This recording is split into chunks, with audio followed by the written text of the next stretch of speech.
चुके हैं अपने फ़ोटोशॉप के पेज पर और आज मैं आपको 3 टूल्स पढ़ाऊँगी जिसमें सबसे पहले जो है ना आपके पास आ जाता है बर्न टूल। ये रहा, ये देखिए, ये आ गया dodge tool, burn tool and sponge tool. ठीक है, आज मैं आपको अपने टूल्स में बताऊँगी क्या क्या काम होते हैं हमारे टूल्स के।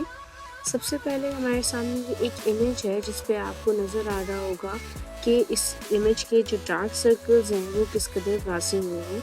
अब हम इन डार्क सर्कल्स को जो है वो रिमूव करेंगे। तो हमने क्या करना है, सबसे पहले हमने लिया डॉज टूल। ठीक है, यहाँ पे हमारी सारी प्रॉपर्टीज़ हैं, ये हमारी रेंजेस हैं, शेडो, हाईलाइट और जो है मिड टोन। ठीक है, अभी हमने इसको नहीं छेड़छाड़ करनी क्योंकि जब हम आगे जाएंगे तो हम इसके बारे में और ज़्यादा मालूमात करेंगे।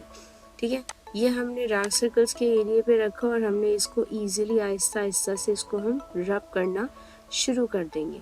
तो आप ये देख सकते हैं कि इसके डार्क सर्कल्स जो है वो बिल्कुल से रिमूव हो जाएंगे और ये पिक्चर पे आपको ऐसा लगेगा ही नहीं कि यहाँ पे इसके कभी डार्क सर्कल्स थे। तो हमारे पास कोई भी किसी भी किस्म की ऐसी कोई इमेज होती है जो हमारी बड़ी अच्छी होती है पिक्चर, लेकिन वो डार्क सर्कल्स उस पर या कोई ऐसा एरिया जो डार्क हो रहा हो वो उसकी वजह से वो चीज़ नहीं अच्छी लग रही होती। जैसे इसके नोज़ के पास जो है ये एरिया कितना डार्क लग रहा है। इसी तरीके से ऐसे बहुत सारे हमारे पास इमेजेस के अंदर कुछ ऐसे एरियाज आ जाते हैं जो डार्क हो जाते हैं, जो हमें पसंद नहीं आते। तो ये उस चीज़ को क्लियर कर देता है, क्लीन कर देता है और एक बहुत ही प्यारी और साफ सुथरी इमेज जो है वो आपके सामने इसने पेश कर दी। ठीक है, अब अगर हम दूसरे टूल की तरफ आ जाते हैं जिसका नाम है हमारे पास ये रहा, दिस इज डॉज टूल। आपको देख लिया कि डॉज टूल से बहुत सारी चीज़ें हो जाती हैं। अब हमने बर्न टूल लिया, हमने बर्न टूल लगाया तो बर्न टूल क्या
किसके नाम से पिक्चर्स होती हैं और वो ऐसे टाइम पे की जाती है, क्लिक की जाती है जबकि आपको सूरज की रोशनी आपके चेहरे पे बड़े खूबसूरत अंदाज में पड़ रही हो। तो उसके लिए आपको कुछ मेहनत करने की ज़रूरत नहीं है कि आप जो है वो एक ऐसे टाइम का इंतखाब करें जिसमें कि आपको सन की ठंडी रोशनी जो है वो आपके चेहरे पे पड़े। सिंपली आपने एक अपनी क्लिक करनी है पिक्चर, उसको आपने फ़ोटोशॉप पे लेकर आना है और ये देखें आप ये स्पंज टूल से आप ये काम कर सकते हैं। ठीक है, अच्छा, एक तो स्पंज टूल का ये काम होता है कि आपने जो है ना किसी भी इमेज पर इस तरीके से उसको सैचुरेटली आपने उसको शो कर दिया। यहाँ पे हमें मूड्स आते हैं, इनमें सैचुरेट और डीसैचुरेट। अब अगर मैंने इसको डीसैचुरेट कर दिया तो आपने देखा होगा कि हमारे जो पुराने ज़माने की जो इमेजेस होती थी, जो पिक्चर्स होती थी हमारे पेरेंट्स की, नाना दादा की, तो वो ब्लैक एंड वाइट होती थी। अब हमें अभी बहुत सारे कैमरास में भी जो है हमारे पास इस तरीके का जो है वो लेंस दिया जाता है, जो कि हम उससे अपनी इमेज को ब्लैक एंड वाइट कर सकते हैं। तो ये देखें, हम इस इमेज को ब्लैक एंड वाइट भी, अपनी भी किसी भी इमेज को हम ब्लैक एंड वाइट फॉर्म में ला सकते हैं। तो हमें उसके लिए जो है ना, इस टूल को हम इजीली यूज़ कर सकते हैं। ठीक है, मैंने इस इमेज का कलर बिल्कुल ख़त्म कर दिया। ये हमारी डिसैचुरेट हो चुकी है। ये देखें किस तरीके से ये हमने इसको ब्लैक एंड वाइट कर दिया। तो स्पंज टूल जो है वो इस तरीके से भी यूज़ किया जा सकता है।